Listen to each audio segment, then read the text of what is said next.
Assalamualaikum warahmatullahi wabarakatuh. Kami daripada kumpulan 6 akan membentangkan tajuk tugasan kami iaitu tuduhan zina dan liwat berdasarkan hukuman jenayah Islam. Ahli kumpulan kami terdiri daripada Arwah binti Yaakob, Nur Izzah binti Azhar, Nurul Huda binti Abdul Razak dan saya sendiri Siti Aina Arifah binti Muhammad Yusof. Okey, kita pergi kepada bahagian pengenalan. Yang pertama, Undang-Undang Islam dia ada kelebihan yang tak dapat ditandingi oleh Undang-Undang Ciptaan Manusia disebabkan Undang-Undang Islam ni dia merupakan perundangan Islam yang bersumberkan wahyu ilahi.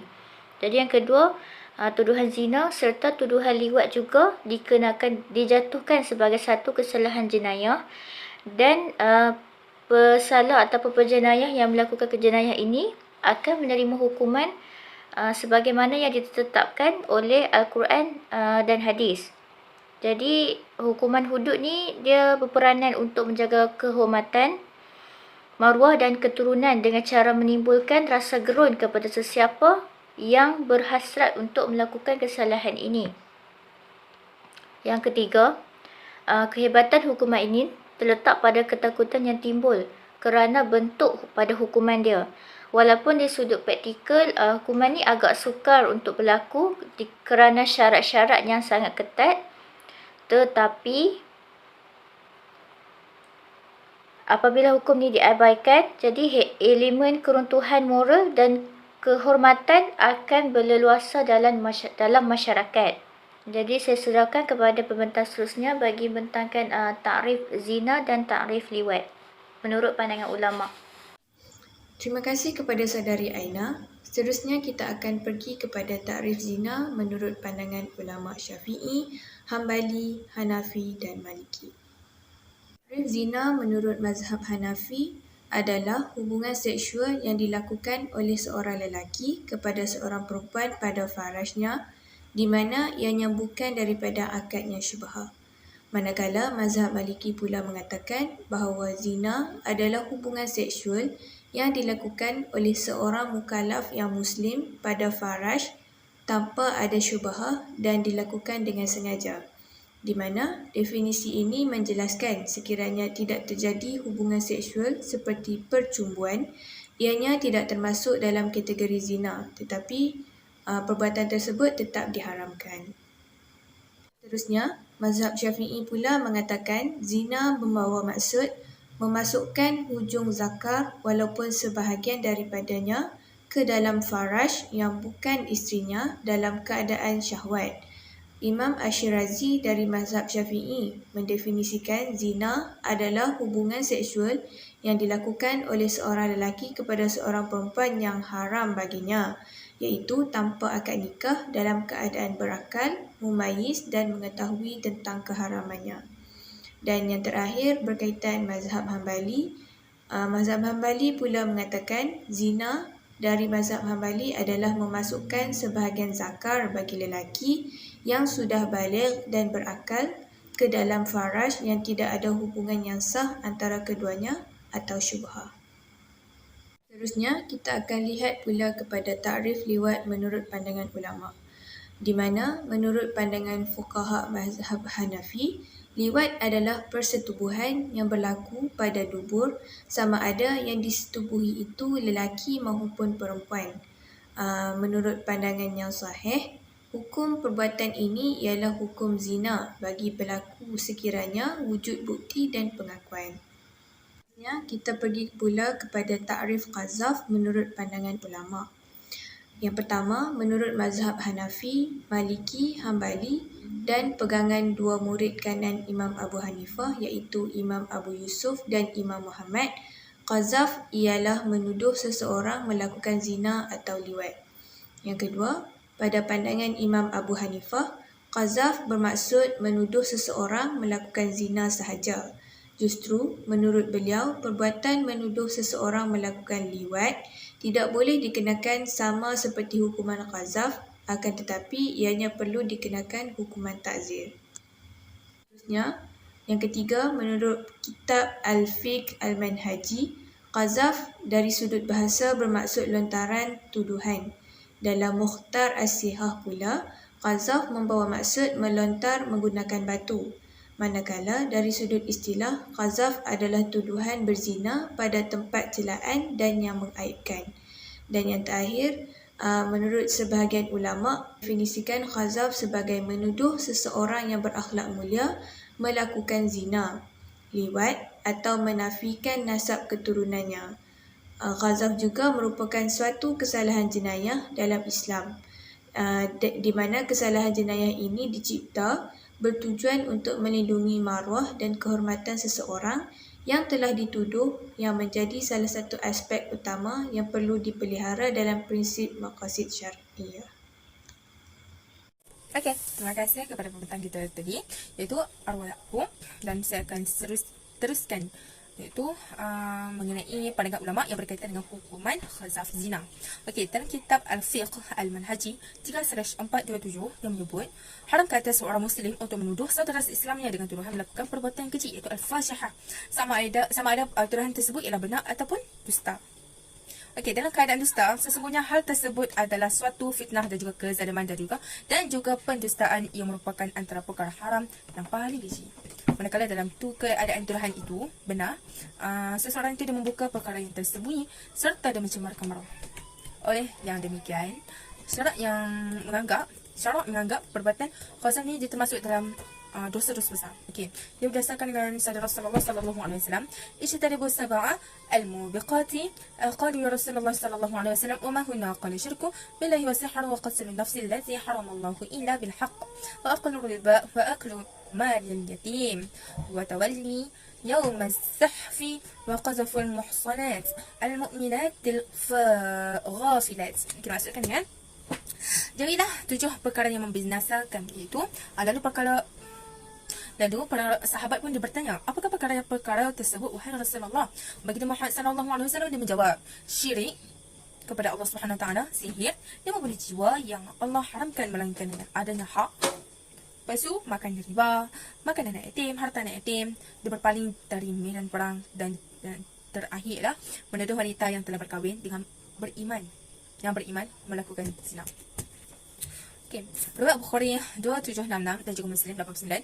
Al-Hafiz Ibn Hajar berkata, Imam Nasafi dia telah menyebut bahawa ayat Tuhan terhadap wanita dan juga ayat yang pertama menerangkan hak khazaf, sedangkan ayat yang kedua pula yang menerangkan khazaf termasuk dalam dosa besar. Ini kerana setiap perbuatan khazaf dijanjikan dengan balasan laknat ataupun azab ataupun dikenakan hukuman had.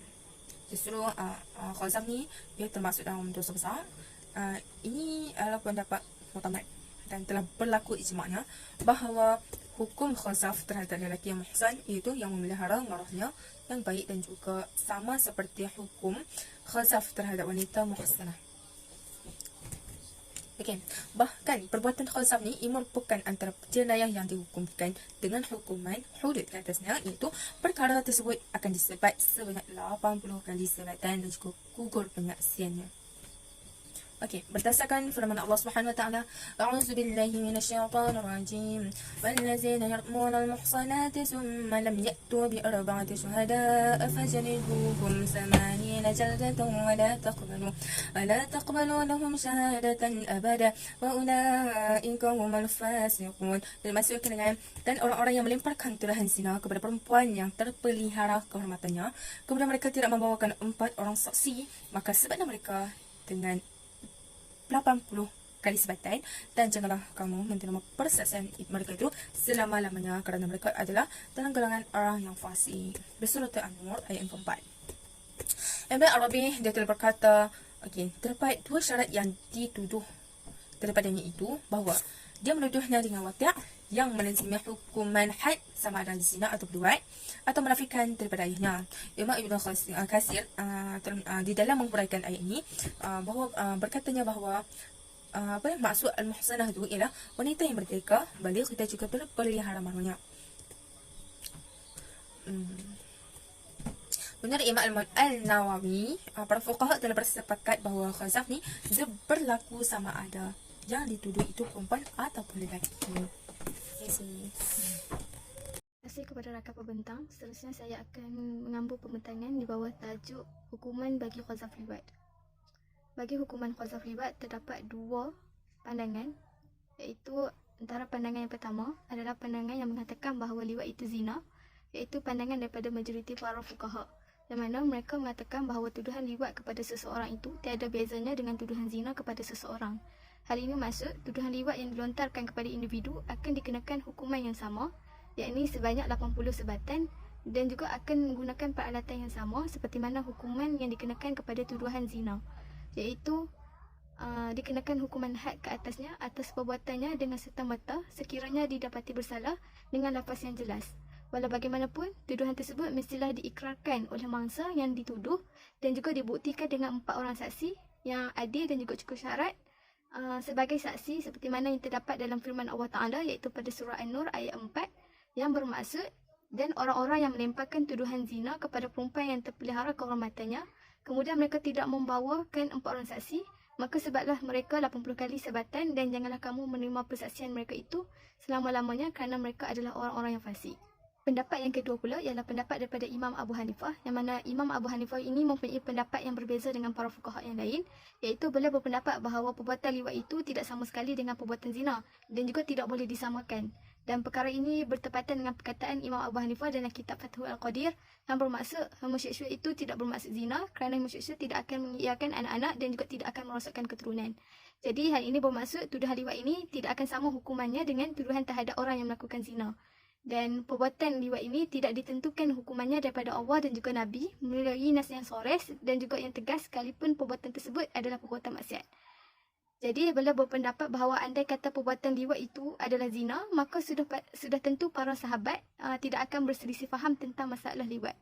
Menurutnya juga, jika seorang lelaki ataupun perempuan melakukan tuduhan terhadap selain daripada zina, termasuklah liwat ataupun menuduh seseorang yang berzina dengan menggunakan lafaz kinayah, maka yang dikenakan hukuman adalah hukuman takzir sahaja dan tidak wajib dikenakan hukuman had ke atasnya. Imam Abu Hanifah dia tidak meletakkan dan juga menentukan hukuman takzir yang khusus kepada seorang peliwat, bahkan dia tidak mengambil dan juga mengakui ijtihad yang telah dikemukakan oleh para fuqaha terdahulu dalam penempatan hukuman liwat kepada pelaku, seperti hukuman dilemparkan dari tempat tinggi, dihujani dengan batu, dibunuh dan juga lain-lain. Okey, kita sambung dengan syarat penetapan hukuman khazaf. Okey, so tak mudahlah bagi menentukan seseorang melakukan khazaf. Sebab Islam ni dia mewajibkan syarat-syarat tertentu bagi orang yang melakukannya dan juga orang yang menjadi mangsa dan juga tuduhan itu sendiri. Bagi syarat-syarat bagi orang yang melakukan tuduhan tersebut ialah Alhamdulillah. Yang pertama ialah berakal. Itu tidak boleh diterima bagi tuduhan yang dilakukan oleh orang gila kerana cakap dia pun tak boleh pakai langsung. Yang kedua pula ialah baligh, iaitu sampai umur mukallaf yang boleh dipertanggungjawabkan perintah-perintah agama ke atasnya. Kanak-kanak yang berbalik tidak boleh dikategorikan dengan tuduhan sebagai khazaf. Yang ketiga ialah tidak dipaksa. Tidak boleh menerima tuduhan yang dilakukan oleh orang yang dipaksa supaya melakukan tuduhan itu. Next, ya. Tidak dapat mengadakan 4 orang saksi yang memenuhi syarat-syarat saksi mengikut hukum Islam. Orang yang dituduh itu hendaklah memenuhi syarat-syarat berikut. Seperti juga macam yang kita cakap tadi, iaitu yang pertama ialah berakal, maka tidak sah bagi seseorang itu dia menuduh orang yang tidak berakal. Oleh itu, orang yang menuduh tidak boleh diambil tindakan khazaf. Kemudian ialah baligh, maka orang yang menuduh terhadap orang yang tidak baligh tidak boleh dikenakan hukuman had khazaf. Dia hanya dikenakan hukuman takzir. Seterusnya ialah agama Islam yang beragama Islam mengikut jumhur para ulama. Dan yang keempat ialah aifah ataupun dikenali sebagai ihsan. Yakni orang yang dituduh itu ialah seorang yang diketahui kebaikan akhlaknya dan juga tidak pernah disabitkan dengan melakukan zina. Dan terakhir ialah orang yang ditentukan tidak berlaku khazaf dengan menuduh seseorang yang tidak ditentukan secara khusus. Syarat tuduhan pula hendaklah tuduhan dengan dalam perkara zina menurut ijma' para ulama dan juga tuduhan dalam perkara liwat. Mengikut pendapat jumhur para ulama, sekiranya tuduhan itu dalam perkara yang lain contoh macam judi, norak, hasad dan sebagainya, maka tidak dinamakan khazaf yang mewajibkan menjatuhkan hukum hudud. Akan tetapi ia berpindah kepada hukum ta'zir yang terserah kepada boleh bicara pihak yang berkenaan untuk menentukan hukuman. Jadi saya akan sambung bahagian pensabitan qazaf melalui sumpah. Jadi yang pertama, menurut Imam Syafi'i, pihak yang mendakwa ataupun al-mudda'i dan pihak yang didakwa al-mudda'i alaih perlu bersumpah dalam suasana tertentu sama ada akan dikenakan had qazaf ke atas penuduh atau menggugurkannya. Jadi Imam Syafi'i ini pendapat sekiranya pendakwa dia tak dapat kemukakan bukti bahawa tuduhan zina yang telah dibuat oleh pihak didakwa, dia boleh minta pihak yang didakwa tu menafikan dakwaan itu. Sekiranya pihak terdakwa bersumpah, jadi dakwaan itu akan gugur dengan sendirinya. Tapi jika sebaliknya, yakni pihak yang terdakwa ni dia tak mau bersumpah, jadi kesalahan tu akan disabitkan kepadanya, kesalahan zina. Jadi ia dianggap pihak yang terdakwa ni telah membuat zina tersebut dan dia dianggap bersalah. Jadi ada dalil yang menyokong pendapat ni, iaitu daripada hadis yang diriwayatkan oleh Dar Al-Qudni dan Al-Hakim yang bermaksud Nabi SAW telah mengembalikan sumpah kepada penuntut hak, iaitu pendakwa. Jadi hadis ni jelas menyatakan bahawa Nabi SAW dia kembalikan sumpah kepada orang yang mendakwa. Kemudian yang kedua, menurut Imam Malik dan Ahmad, sumpah tidak boleh dijadikan bukti bagi mensabitkan kesalahan zina. Jadi orang yang didakwa diwajibkan melakukan salah satu seperti ikrar atau menolak dakwaan. Jadi Imam Malik dan Ahmad ni dia berpendapat kesalahan qazaf tak boleh disabitkan dengan bersumpah sama ada daripada orang yang membuat tuduhan ataupun orang yang dilemparkan tuduhan. Jadi sini terdapat sedikit perbahasan lah keharusan mensabitkan kesalahan jenayah qazaf menggunakan sumpah kerana ia adalah hak hamba. Jadi kalau menurut mazhab Hanafi pula, setengah pendapat mengatakan bahawa harus mensabitkan jenayah qazaf kerana ia merupakan hak hamba. Setengah pendapat lain mengatakan tidak harus kerana ia merupakan hak dan kuasa Allah. Jadi ia tidak disabitkan atau dijatuhkan hukuman berdasarkan sumpah dan keengganannya. Ini merupakan menurut mazhab Hanafi.